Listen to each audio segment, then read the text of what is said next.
Hey everybody, it's Jenna from the Up North Home, and today I wanted to show you how I get stains out of my white dishes. Alright, so as you can probably see here, I have a stain in my bowl that will not come out. I already washed this dish. My dishes are Corelle. These are made of glass.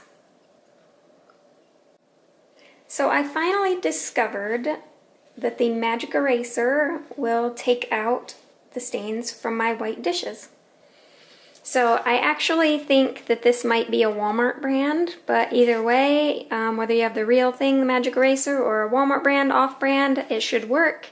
So make sure that you wet your sponge.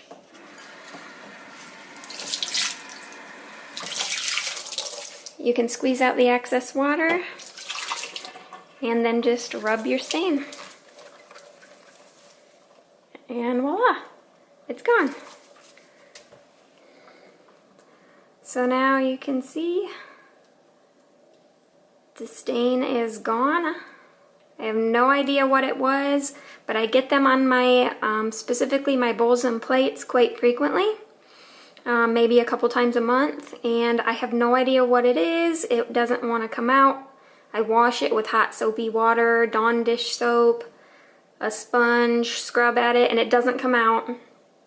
But the magic eraser, a couple swipes, and good as new. Alright everybody, that's it for today. I hope that this video helped you out. So if you have any white dishes with stuck-on stains, try the magic eraser. It really works. These are, again, Corelle dishes. They are a tempered glass material, so if you have something similar, try it. It really works amazingly. And if you are new to my channel, please subscribe, and I will see you guys in the next video.